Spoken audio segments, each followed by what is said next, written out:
Mga kaibigan ko sa kalusugan, magandang gabi sa inyong lahat. Ano-ano nga ba ang tatlong kategorya ng rabies exposure na dapat mong malaman bago ka magpabakuna?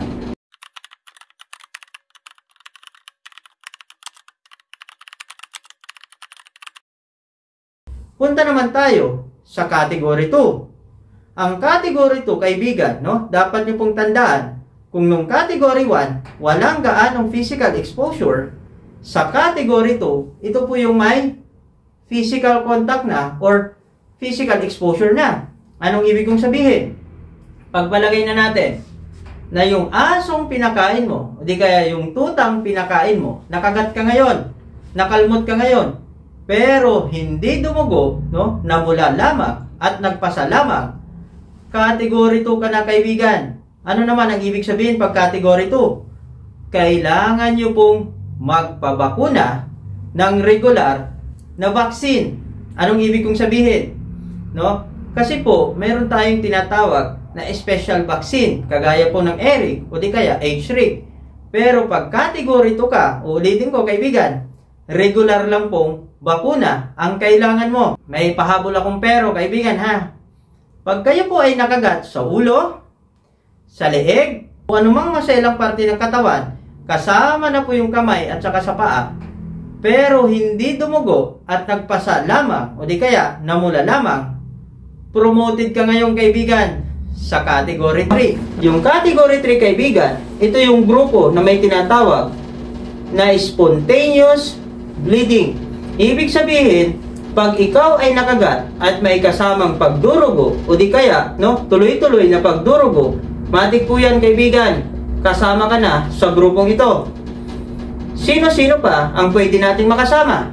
Una, category 1 ka lang sana, pero dahil nataranta ka ngayon, natakot ka ngayon, yung parte ng braso na dinilaan lamang ay kinalikot mo ngayon, nilagyan mo ng bawang, at pinadugo mo pa ng pinadugo, matik yan, kaibigan, promoted ka sa category 3. Sino pa? Ang kagat mo lang sana, ay hindi dumugo, nagpasa lamang, o di kaya namula lamang, pero dahil natakot ka ngayon, nilagyan mo ng bawang at pinadugo mo pa rin ng pinadugo, miyembro ka rin ng category 3. Sino pa ang pwede? Pag yung hayop, kaibigan, ay hindi available for observations, o di kaya niligaw nyo yung pusa, o di kaya, kinatay nyo ngayon yung aso, at ang worst pa sa lahat, kinain nyo pa yung karne ng aso, matik yan, kaibigan, category 3 ka na ngayon yan. Ano pa? Kung kayo po ay nagtratrabaho sa mga special laboratories, o di kaya nagtratrabaho kayo sa mga dog pounds, o di kaya kayo yung kumukuha sa mga patay na katawan ng aso, pusa, or anumang hayop, at hindi kayo gumagamit ng special na proteksyon or gloves man lamang, matik po yan, kaibigan, category 3 ka rin. Ano ba? At sino pa? Kung kayo po, halimbawa lang, nakagat ka ngayon ng paniki, o di kaya, ng mga wild animals, kasama ka na rin ngayon, kaibigan, sa kategoryang to. Sino pa? Yung pinaka-common sa lahat, ito na.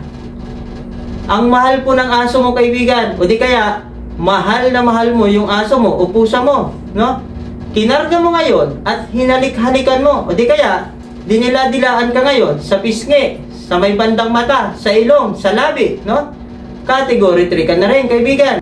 Ang pangit pa, kaibigan, pinakarga mo ngayon sa anak mo, o di kaya sa apo mo, at sila din dinilaan sa labi, sa ilong, sa mata, sa pisngi, matik din sila, kaibigan, category 3 na rin sila, So, anong gagawin pag tayo ay nasa category 3? Tandaan, kaibigan, kung sa category 1, walang bakuna, sa category 2, meron ng mga bakuna, pero regular na bakuna lamang at walang special na bakuna.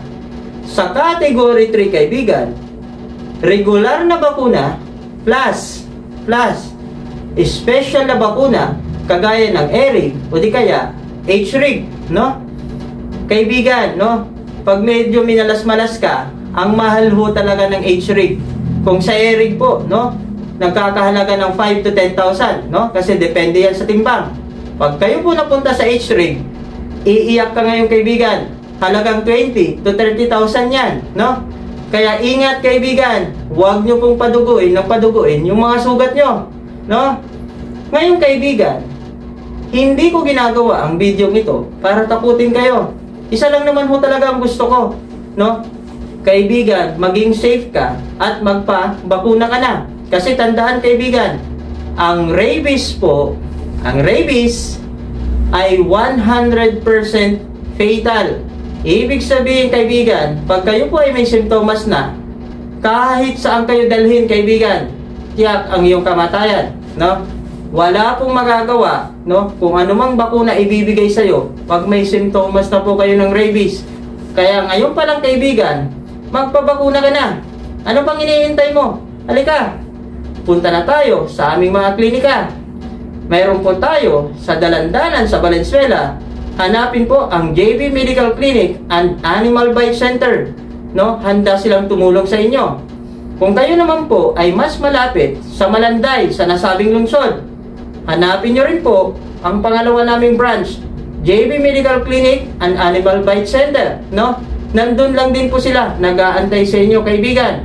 Bonus na lang po kung mapupuntahan ninyo ang branch po namin sa G. Lazaro sa Dalandanan, Valenzuela, no? Nandun po ang Farmasya ni Doc na pinakamalapit sa aming mga klinika. At kung ikaw naman kaibigan, no?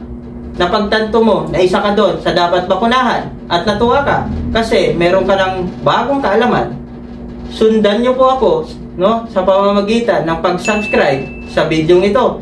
Pero kung masyadong kalabisan na ang subscribe, pwede nyo pong i-like o di kaya i-share o di kaya mag-comment kayo sa baba para lalong gumanda pa ang susunod nating mga videos. Hanggang sa muli mga kaibigan, ako nga ulit ang iyong doktor, Dr. Bernal, na nag-iiwan ng katagang, ang kalusugan ay walang silbi pag tayo ay salat sa kaalaman.